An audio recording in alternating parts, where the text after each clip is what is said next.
Hello friends, I'm Vijay Bhambwani. I've been trading these markets since 1986. You've given me a lot of love, encouragement and kind words, whether it is on my television shows since the year 2000, whether it is reading my two best-selling books, whether it is my print and electronic media columns, or attending my mentoring courses, which I used to do till the year 2019 at the BSE, NSE, and the MCX exchanges. Now that I'm on YouTube and communicating directly with you, providing you free inputs on our free Telegram and free YouTube channels, could I count on your help to enable me to reach out to a larger audience by sharing our free work with your social media groups, your friends and family, so as to enable me to reach out to a more discerning audience like yourselves and spread the cult of knowledge-based trading? I would really appreciate your help in this matter. Thank you. Hello friends. Last week in my video, I told you that the market is appearing bullish, but the volatility is so high that you would find it a humongous and most challenging task to remain bullish and make money out of the long positions that you are initiating, which is why I suggested a very unique tail risk hedge called the Hacienda hedge. Now, thanks to the Hacienda hedge, a lot of my online family members have reverted back to me saying, Vijay, the kind of volatility and the weakness that we saw in both the headline indices, the Nifty and the Bank Nifty, especially on Wednesday, was very, very unnerving. And had it not been for this tail risk hedge, we would have frankly surrendered our positions.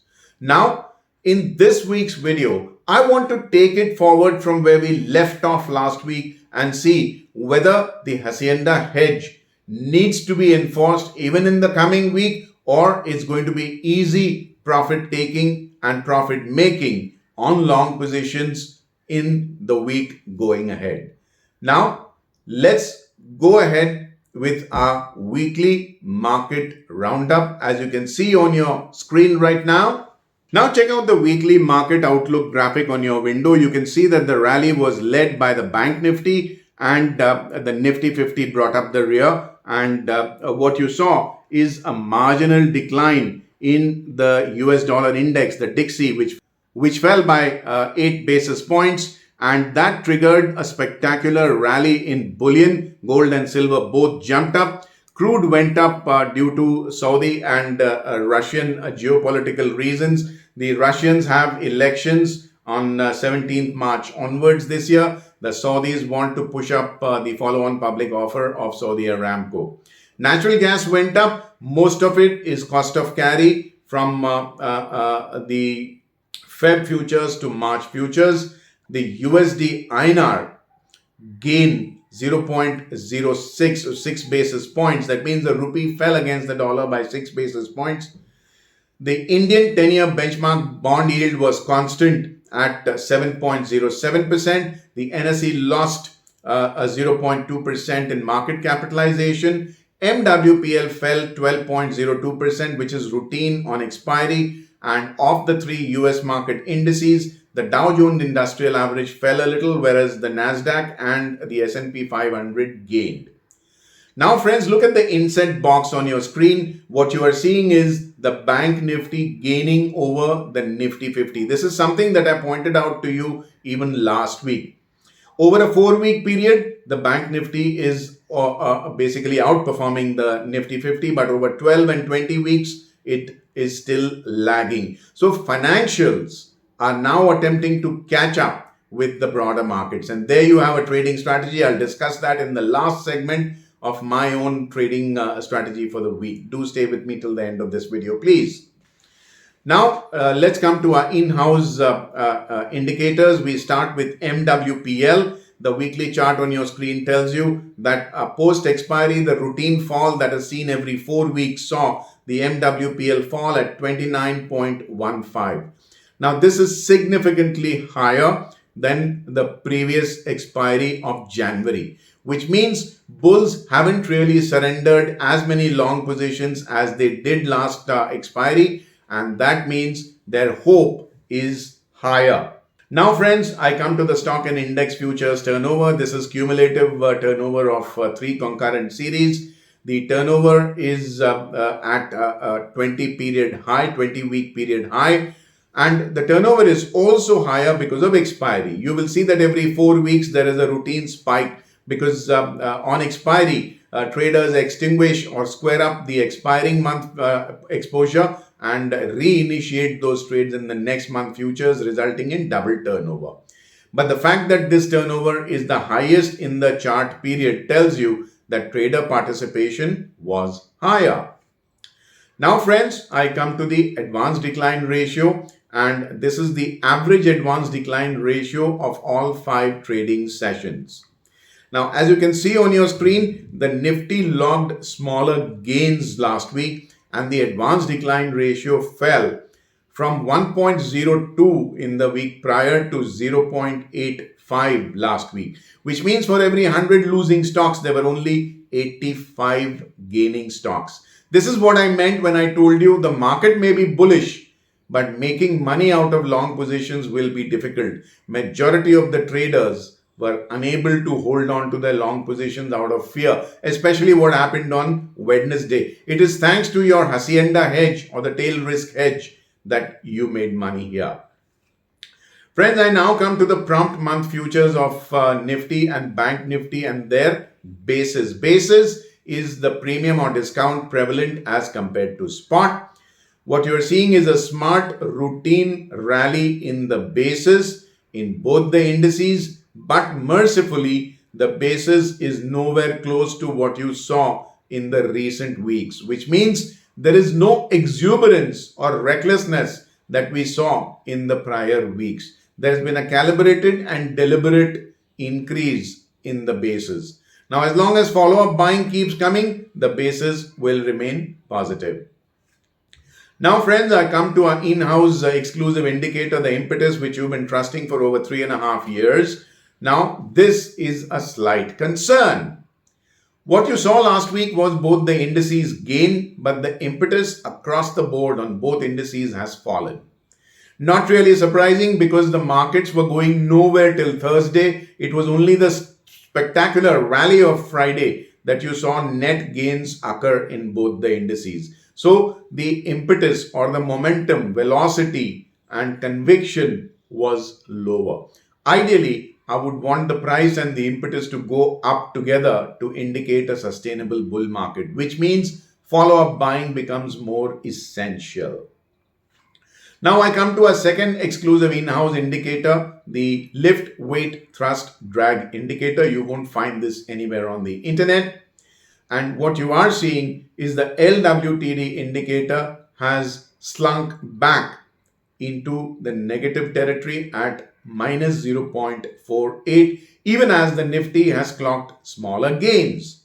Now that means buying momentum or follow-up buying momentum needs to be more proactive, more aggressive in order for the markets to go higher and continuously make new highs. The Nifty is at a new high, but the Bank Nifty is still far away from there. We need more buying support before more gains can be seen by the bulls. Friends, our in-house indicators done. I now come to the bond market, which is very close to my heart. And what you are seeing is a small but feeble attempt by the Indian 10-year benchmark bond yield to rise.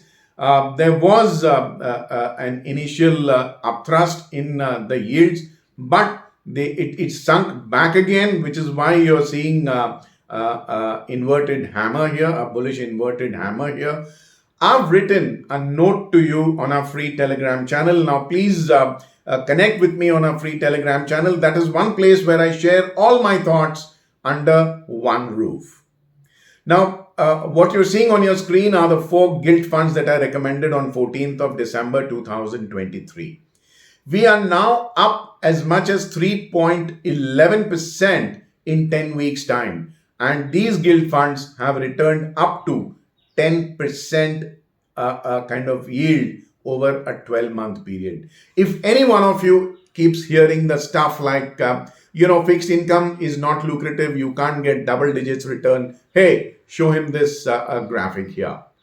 Now, the reason why I told you I have put in an update there is because there are emerging signs that in 2025 possibly interest rates might rise. I had recorded a video early in 2024 telling you that there are elections in almost 5 dozen countries in 2024, because of which markets will be kept optimistic. And in 2025, I'm expecting a pro-cyclical hysteresis in the markets when a lot of sober sentiments will return to financial markets. Now, because of which interest rates also might go up. Now, we need to be on alert, and I promise to do that for you, provided you keep in touch with me on our free Telegram channel. If at all there is a need for you to take action in the fixed income market, whether it is gilt funds or the 10-year benchmark bonds that you're holding or other fixed income avenues that I have pointed out, you will receive the first alert out here. So please do connect with me there. Now, friends, the bond market's done. I now come to the Bank Nifty, which gained on 3 out of 5 trading sessions, as you can see on the daily chart on your screen. And in the bargain, it gained 1.02% in spot. The gain is purely due to the large gains, as you can see on the daily chart on your screen, on Friday. Take out Friday's gain and the Bank Nifty would possibly be in the negative. The price is above its month-long moving average, which itself is indicating a mild rally, and that means the short-term outlook is also positive for now. Now, the Bank Nifty is not at an all-time high, and if it was to break out above the 47,500 level and stay above it consistently, there is a better probability of the Bank Nifty also going to an all-time high. It will result in short covering, dual pressure, and a further rally. And the Bank Nifty could also catch up with the Nifty 50 over a 12 and 20 week period. Banking and financial stocks are gaining, and the inset box shows you that picture. Let's go to the weekly chart on your screen now. And what you are seeing is a bigger bodied bullish hammer candle. Now, the hammer tells you that the bears tried to push markets lower. Remember, Wednesday was a day when most of my online family members would have thought, and I don't blame them, that Vijay was wrong in pointing out that the markets will be bullish. And this looks like the market is going to fall. But what you saw was the bulls coming back and pushing prices higher, and the close was in the upper end of the weekly range, which is why a hammer was formed. Now, whenever a hammer forms, it's a mild concern, and follow-up buying normally negates the effect of the hammer, which is why follow-up buying, you will hear this word follow-up buying time and again in today's video. The price is above its 25-week exponential moving average, which is a 6-month-long holding on cost of an average bull, which is why the medium-term outlook is also positive.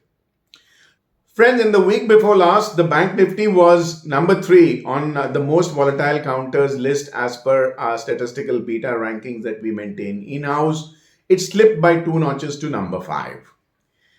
Now, that is a sign of relief because lower volatility means more manageability in your trades. Last week, I advocated an estimated range between 48,225 on the upside and 45,400 on the downside, which held perfectly well. In the coming week, I estimate a range between 48,725 on the upside and 45,850 on the downside. Friends, in addition to these levels, please also keep checking our free Telegram channel where I update you with daily, weekly and monthly pivot levels on equity indices and commodity futures, which will help you get a more accurate picture on what you need to do. Friends, the Bank Nifty done. I now come to the Nifty 50, which gained 0.57% on a week-on-week basis. Like the Bank Nifty itself, it rose on 3 out of 5 trading sessions and hit a new all-time high, as you can see on the daily chart on your screen. The volatility was higher than what you would have handled, And unless you had put in the tail risk or the hacienda hedge, managing this kind of risk would have been next to impossible. Which is why I think you need to put in the hacienda hedge or the tail risk hedge again in the coming week. Now, pay particular attention. I think you should put in place the hacienda hedge again this week. Now, the price is above its month-long moving average, which itself is trending higher, which means the short-term outlook is positive. The Fibonacci extension level of 261.8%, which is poised at 22,200, which I've been pointing out for at least 4 weeks in a row now, has been conclusively overcome, finally, which means the doorway for further gains is now open. The weekly chart on your screen tells you that there was a bullish hammer on the Nifty 50 exactly like the Bank Nifty, thanks to Wednesday's attempt by the bears to push the Nifty lower. But that was negated and Friday's large gain resulted in the Nifty closing in green. Now here again, to negate the effect of the hammer, follow-up buying is extremely critical. The price is above its 25-week exponential moving average, which is a 6-month-long holding on cost of an average bull, which means the medium-term outlook is also positive for now. However, the difference between the price and the weighted moving average is increasing again, which means there is a probability of a pullback due to mean reversion and some amount of consolidation, which is why I repeat again and again, you will need to put in place the tail risk or hacienda hedge. Now friends, in the week before last, this index was number 11 on our most volatile list based on statistical beta rankings we maintain in-house. It slipped 6 notches to number 17, which again is a good thing because lower volatility means traders can handle the risk better. Last week, I advocated an estimated range between 22,725 on the upside and 21,700 on the downside, which held perfectly well. In the coming week, I estimate a range between 22,850 on the upside and 21,825 on the downside. In addition to these levels, please do join me on our free Telegram channel, wherein I put in daily, weekly, and monthly index and commodity futures and spot pivots for you to initiate trades across all time frames. Friends, I now come to the last bit of statistical analysis wherein I gauge the retail risk appetite by way of the turnover contributed by the 4 segments in the options and future segments. On your screen right now is the weekly chart, which tells you that the index futures contributed 5 basis point higher turnover as indicated by a blue line. Stock futures turnover went up by 28 basis points indicated as a red line. Index options turnover fell by 10 basis points indicated as a green line, and stock options turnover fell by 23 basis points indicated as a purple line. Now, what does it all mean? You know, futures demand more money by way of span margins. They are more risky, more volatile. They demand mark-to-market payments compared to options. So, higher turnover in futures always tells you that the risk appetite is higher.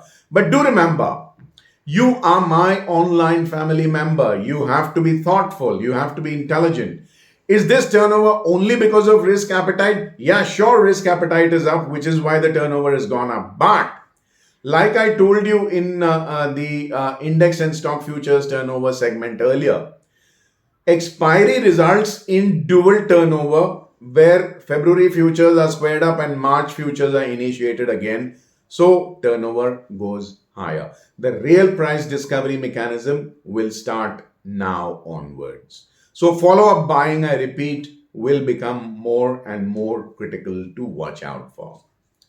Friends, I now come to the last segment of this video wherein I share my week's trading strategy for the 5 trading sessions ahead.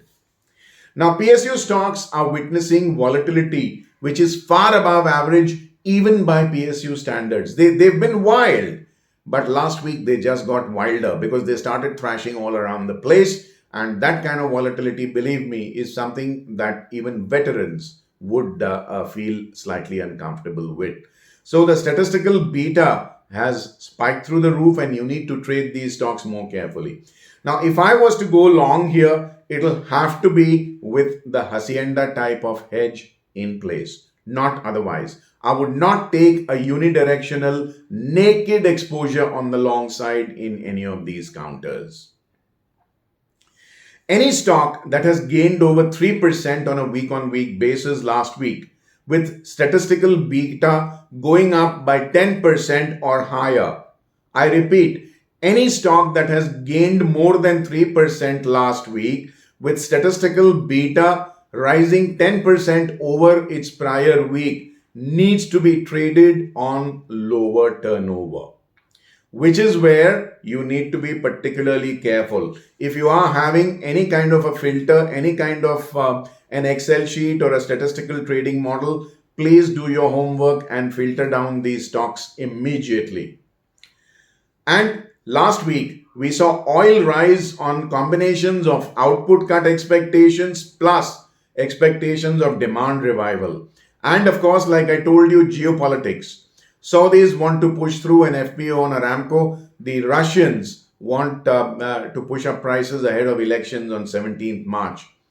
But I continue to seek theta decay opportunities in non-linear options segment on higher levels, provided these levels are liquid and they tally with levels that are suggested by our commodity daily, weekly, and monthly pivot points. Do connect with our social media there, please. Now, natural gas too, I will seek theta decay strategies with a combination of shorts even in the futures segment. But unlike crude oil, which has liquidity only in the March and April futures, natural gas has liquidity in March, April, May, June, and very small liquidity in even July. I would like to go as far out as possible because the cost of carry is positive. I'm getting up to 15 to 17 rupees premium for every forward month. This is called calendar premium. And I'm a yield guy. I will deploy money as long as I get a bigger ROI or return on investment on my capital. Now, 15 to 17 rupees is mouth-watering return on the span margin that is deployed. Of course, it has to be a kind of hedged with theta decay strategies. So I will take short positions in far month futures at appropriate levels where our pivot point table suggests, and at the same time kind of balance it with theta decay strategies in the non-linear or options segment. There, I think we will get above average returns.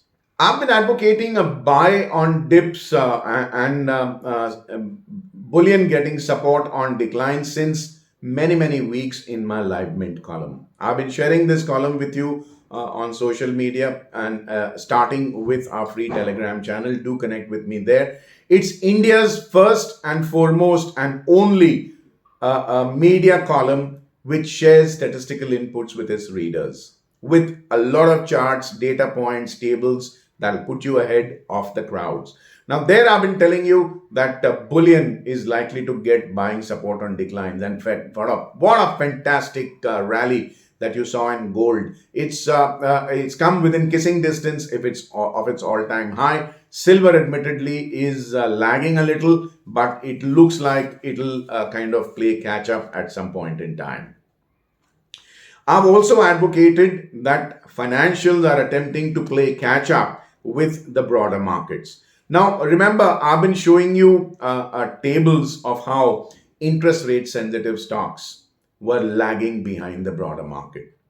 That is changing. Like I showed you in the inset box, the banking and financial sector stocks are kind of outperforming the broader Nifty 50. Now, here, I would like to look at stocks which have a very high relative strength comparative. I'm not talking of RSI.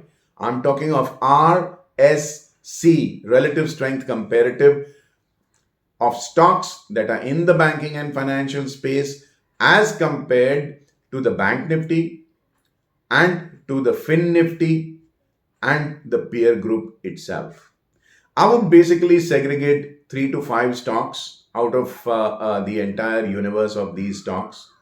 Based on the RSC or relative strength comparative, I will then filter down to 2 or 3 counters and then take long positions and calibrated long positions, not just a naked exposure here, and try and get some alpha or absolute return out of the banking and financial space. So, friends, if at all I do come up with any more ideas, I would be very happy to share them first and foremost and in great detail in on our free Telegram channel. My contact coordinates come at the end of this video. Please connect with me there. I thank you for your patience in this video and staying with me this long. And I would sign off from this video, but not before reminding you to subscribe to our YouTube channel if you haven't already done so. Click on the bell icon to receive instant alerts about fresh videos being put about here. And in the comment segment, do let me know how you find our work and how it helps you become better traders. Also, help me reach out to a larger audience by sharing my video with like-minded smart traders like yourselves. I thank you for being with me in this video and thank you for your patience till we meet again in my next video. This is Vijay Bhambwani signing off for now. Take care. Have a very profitable week ahead. Bye-bye.